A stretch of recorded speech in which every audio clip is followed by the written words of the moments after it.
छत्रपती शिवाजी महाराज की जय।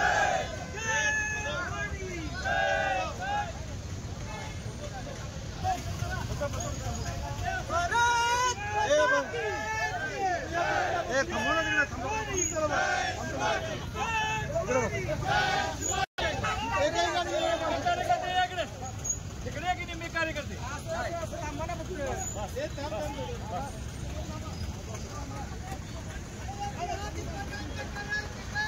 राहुल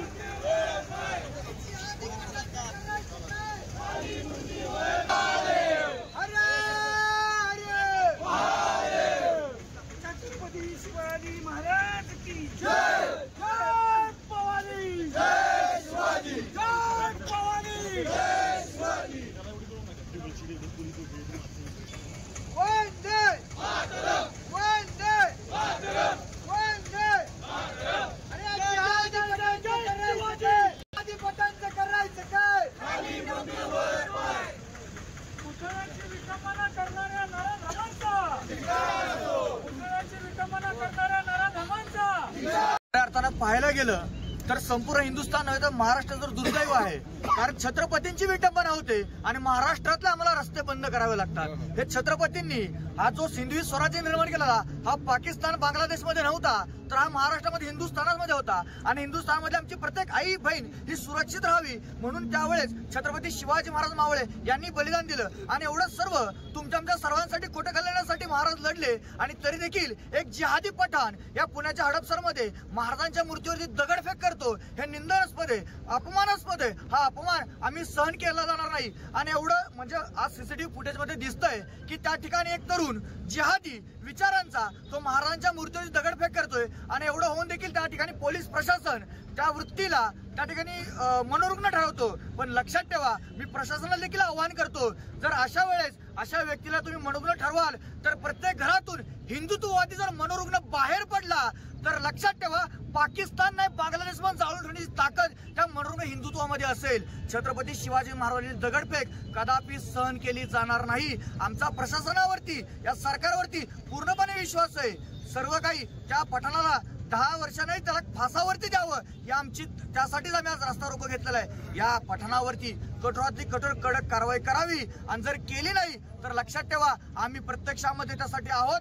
छत्रपतींचे शिवपाईक आहोत, ते शिवशंभू रक्त आमच्या रक्तामध्ये आहे आणि आम्ही त्याला ठोकल्याशिवाय राहणार नाही। पण विनंती आहे प्रशासनाला की प्रशासनाने त्याच्यावरती कठोरातली कठोर कारवाई करावी। जर झाली नाही तर फक्त आणि फक्त आज NH4 हायवे साताऱ्यातला बंद झालेला आहे, पूर्णपणे सातारा जिल्हा बंद करायला वेळ लागणार नाही। आणि लक्षात ठेवा जर या प्रकरणावरती जर कारवाई झाली नाही तर कोणाला बंद करायची वेळ नाही। प्रत्यक्षात प्रत्येक सातारकर हा हिंदुत्वाचा आहे, हे हिंदुत्वाचा सातारा आहे। हा सातारकर स्वतः सर्व सातारा बंद करतील। त्यामुळे शेवटची विनंती करतो प्रशासनाला आणि पोलीस प्रशासन सरकारला विनंती करतो की आपण त्या जिहादी पठाणाला त्या कठोरातल्या कठोर कारवाई करावी। असे लांडे जर आमच्या महाराजांवरती हल्ले करत असेल आम्ही खपवून घेणार नाही। असे किती अकबर अफजल खान येऊन गेले ते फाडले त्या मातीने आणि ह्या असे जर कोणी पुन्हा सय्यद बंडा घुमतील तर सय्यद बंडा पुन्हा मातीमध्ये या प्रतापगडच्या पायथ्याला आम्ही पुन्हा कबर खोदल्याशिवाय राहणार नाही। एवढंच सांगतो, सरकारला विनंती करतो की आमच्या सर्व तरुणांचा जो का आक्रोश आहे तो आक्रोश पोलीस प्रशासनाने आणि सरकारने समजून घ्यावा एवढीच विनंती करतो। धन्यवाद। जिहादी प्रवृत्तीचा जाहीर निषेध करण्याकरता सगळा हिंदू समाज आता एकत्र झालेला आहे।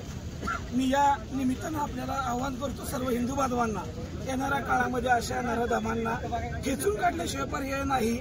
आणि आमची प्रामुख्याची जी मागणी आहे की अशा जिहादी प्रवृत्ती करणाऱ्या महाराष्ट्रातील नव्हे तर देशातील सबंध महापुरुषांबद्दल कोणत्याही महापुरुषांबद्दल जर चुकीच्या पद्धतीनं वागणूक किंवा त्यांच्याबद्दल आपण शब्द किंवा विटंबना जर केली तर त्याला 10 वर्षाची कारावासाची शिक्षा याची तरतूद महाराष्ट्र राज्याने या माध्यमातून आम्ही गृह राज्यमंत्री देवेंद्र फडणवीस यांच्याकडे मागणी करतो. छत्रपती शिवाजी जिहादी प्रवृत्तीचा जाहीर निषेध करण्याकरता सकल हिंदू समाज आता एकत्र झालेला आहे. मी या निमित्तानं आपल्याला आवाहन करतो सर्व हिंदू बांधवांना, येणाऱ्या काळामध्ये अशा नराधमांना खेचून काढल्याशिवाय पर्याय नाही. आणि आमची प्रामुख्याची जी मागणी आहे की अशा जिहादी प्रवृत्ती करणाऱ्या महाराष्ट्रातील नव्हे तर देशातील सबंध महापुरुषांबद्दल, कोणत्याही महापुरुषांबद्दल कुणीही जर चुकीच्या पद्धतीनं वागणूक किंवा त्यांच्याबद्दल आपण शब्द किंवा विटंबना जर केली तर त्याला 10 वर्षाची कारावासाची शिक्षा याची तरतूद महाराष्ट्र राज्याने या माध्यमातून आम्ही गृह राज्यमंत्री देवेंद्र फडणवीस यांच्याकडे मागणी करतो. छत्रपती शिवाजी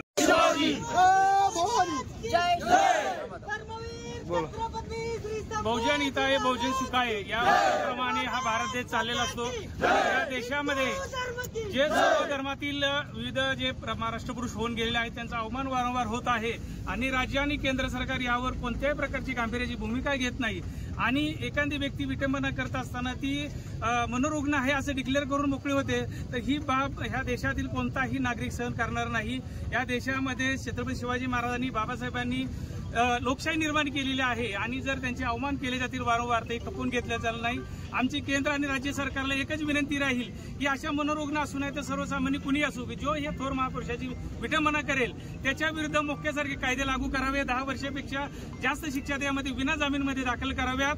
अन्यथा अशा मनोरुग्ण व्यक्तींना जन्मठेपेसारखी शिक्षा करण्यात याव्यात अशी आमची मागणी राहील. आणि आज या ठिकाणी सातारा या ठिकाणी हिंदुत्ववादी संघटना आणि सर्व बहुजन दीनदलित गोरगरीब सर्वसामान्यांनी जे छत्रपतींना मानतात, बाबासाहेबांना मानतात अशा व्यक्तींनी रस्ता रोको केलेला आहे. आणि ह्या रस्ता रोकोच्या माध्यमातून सर्वसामान्य जो त्रास झालेला आहे त्याची मी दिलगिरी व्यक्तो. सातारा पोलिसांनी सुद्धा या बाबतीत चांगल्या समंजसी भूमिका घेतलेली आहे, त्याबद्दल त्यांचे मी आभार मानतो. परंतु यापुढे तीव्र जर आंदोलन ह्या देशात, राज्यात, जिल्ह्यात व्हायला नको असेल तर जिल्हा प्रशासनाने आमच्या भावना, आमच्या बहुजन समाजाच्या भावना, हिंदुत्वाच्या भावना केंद्र आणि राज्य सरकारकडून मांडाव्यात. आणि आता येणाऱ्या पावसाळी अधिवेशनामध्ये यामध्ये चांगल्या पद्धतीचा एक शासन निर्णय करावा की अशा मनोरुग्णाला कोणत्याही प्रकारचा जामीन मंजूर करण्यात येऊ नये. आणि जर असे जामीन मंजूर केले तर यापुढे शिवसैनिक असू, भीमसैनिक असू किंवा या देशातील जो छत्रपतीला मानणारा वर्ग आहे तो अशा मनोरुग्णाला निश्चितच टेचल्याशिवाय राहणार नाही. याची दक्षता घ्यावी. जय हिंद, जय महाराष्ट्र, जय शिवाय, जय जिजाऊ.